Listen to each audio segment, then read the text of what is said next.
رسول اللہ صلی اللہ علیہ وسلم کی وفات کے بعد بھی کس طرح سے صحابہ اکرام رضی اللہ عنہم نے سختی سے آپ کی اتباع پر عمل کیا ہے، یہی آج میں آپ کو اپنی ویڈیو میں بتاؤں گی۔ السلام علیکم ورحمۃ اللہ وبرکاتہ۔ نحمدہ صلی اللہ رسولہ الکریم، اما بعد۔ تو جیسا کہ آپ کو شروع میں بتائی ہوں کہ آج میں اپنی ویڈیو میں بتاؤں گی کہ کس طرح سے آپ کی حیات میں ہی نہیں بلکہ آپ کی وفات کے بعد صحابہ اکرام رضی اللہ عنہم آپ کی اتباع سختی کے ساتھ کرتے تھے، کس طرح سے اس پر عمل کرتے تھے۔ سب سے پہلے میں آپ کو حضرت عبداللہ بن عباس، یہ انہیں حدیث کے راوی کہتے ہیں، ان کی ایک حدیث میں آپ کو بتاؤں گی کہ ہر بن قیس ایک ذی علم آدمی تھے اور حضرت عمر رضی اللہ عنہ کے قریبی لوگوں میں سے تھے۔ حضرت عمر رضی اللہ عنہ کے قریبی وہی لوگ ہوا کرتے تھے جو اہل علم ہوتے تھے۔ اس معاملہ میں حضرت عمر بوڑھا اور جوان نہیں دیکھتے تھے۔ ایک مرتبہ ہر بن قیس کے چچا آئینہ بن حسن اپنے بھتیجے ہر بن قیس کے پاس آئے اور کہا، مجھ کو عمر رضی اللہ عنہ سے ملاؤ۔ انہوں نے کہا، ٹھیک ہے، اجازت مانگوں گا۔ خیر، ہر بن قیس نے اپنے چچا کے لیے اجازت مانگی اور حضرت عمر نے اجازت دے دی۔ آئینہ بن حسن جب اندر گئے تو جاتے ہی کہا، یا ابن خطاب، فواللہ ما تؤتینا الجزل ولا تحکم بیننا بالعدل۔ اے خطاب کے بیٹے، تم ہمیں زیادہ دو دہش نہیں دیتے، یعنی بخیلی کرتے ہو، اس طرح ہمارے معاملات میں انصاف سے کام نہیں لیتے ہو۔ یہ سنتے ہی حضرت عمر رضی اللہ عنہ بڑک اٹھے۔ قریب تھا کہ درے برسائیں، اتنے میں ہر بن قیس بول پڑے، یا امیر المؤمنین، ان اللہ تعالی قال النبی صلی اللہ علیہ وسلم، خذ العفو وامر بالعرف والارض عن الجاہلین وان ھذا من الجاہلین۔ ترجمہ ہے، اے امیر المؤمنین، اللہ تعالیٰ نے اپنے نبی صلی اللہ علیہ وسلم کو حکم دیا، معافی کو اختیار کرو، بھلائی کا حکم دو اور جاہلوں سے اعراض کرو۔ سنیے، یہ بھی جاہلوں میں ہی سے ہے۔ یہ سننا تھا کہ حضرت عمر فوراً رک گئے۔ وَكَانَ وَقَافًا عِنْدَ کتاب اللہ، حضرت عمر اللہ کی کتاب سن کر فوراً رک جانے والے آدمی تھے۔ صحیح بخاری کی یہ حدیث ہے۔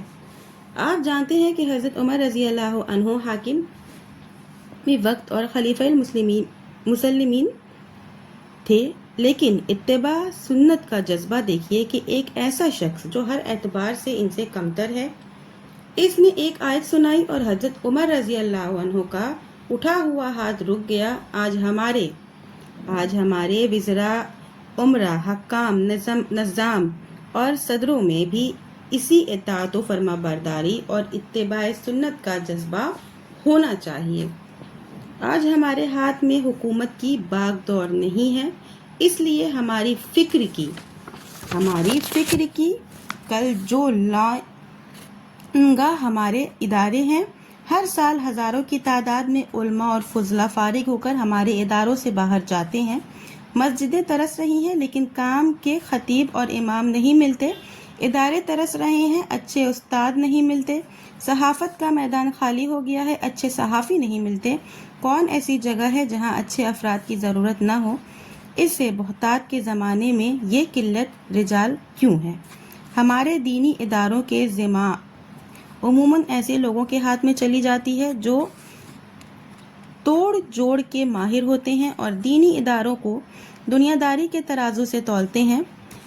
کیس لڑنا ہو، بلڈنگ بنوانا ہو یا رشوت دینا ہو تو اس کا انتظام کسی نہ کسی طرح ہو جائے گا، لیکن مدرسہ کو تنخواہ دینی ہو تو بجٹ میں گنجائش نہیں ہوگی۔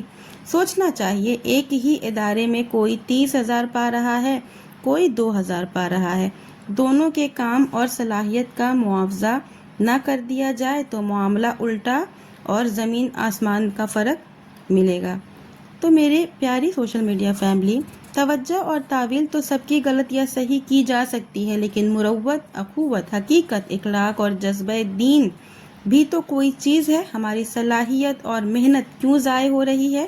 اس پہلو پر خصوصیت اور دانشوران اور ذمہ داران کو غور کرنے کی ضرورت ہے۔ علماء کی تحقیر اور تذلیل کی جگہ ان کی تعظیم و تکریم اور تشبیہ کا ماحول پیدا کرنے کی ضرورت ہے۔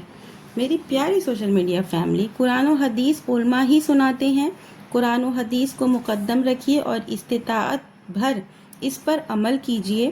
حضرت عمر رضی اللہ عنہ اسی وجہ سے ان لوگوں کو اپنے پاس رکھتے اور اٹھنے بیٹھنے کی اجازت دیتے جو ذی علم ہوتے، اور اس انتخاب میں وہ عمر نہیں دیکھتے تھے۔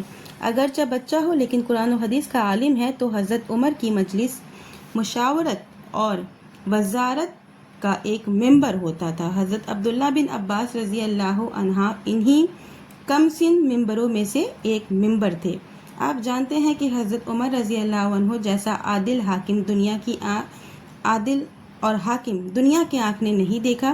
ان کا عدل و انصاف ضرب المثل ہے۔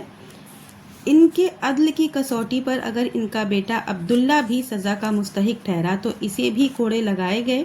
ایسے عدل اور انصاف پر حاکم کو اگر اس کے منہ پر کوئی کہے لا تحکموا بیننا بالعدل، آپ ہمارے بیچ انصاف نہیں کرتے، تو ظاہر ہے کہ اس کا پیمانہ صبر لبریز ہو جائے گا اور سزا دینے کے لیے اس کا ہاتھ اٹھے گا۔ لیکن یہ اتباع کتاب و سنت کا جذبہ تھا کہ جیسے ہی انہوں نے سنا وَأَعْرِضُوا عَنِ الْجَاهِلِينَ سزا کے لیے اٹھا ہوا ہاتھ فوراً رک گیا۔ یہ آیت کریمہ پر عمل کرتے ہوئے عیینہ بن حسن کی اس غلط حرکت کو معاف کر دیا۔ اتباع کے تعلق سے یہاں ابو رافع اور سعد بن ابی وقاص کی وہ حدیث بھی پیش کی جا سکتی ہے جس کو امام بخاری رحمۃ اللہ نے کتاب البیوع باب الشفا میں ذکر کیا ہے، لیکن میں ویڈیو زیادہ لمبی نہیں کروں گی اور اللہ سے آخر میں دعا کروں گی کہ وہ ہم سب کو کتاب و سنت کا متبع بنائے اور دنیا اور آخرت کی بھلائی نصیب فرمائے، آمین۔ وآخر دعوانا ان الحمد للہ رب العالمین۔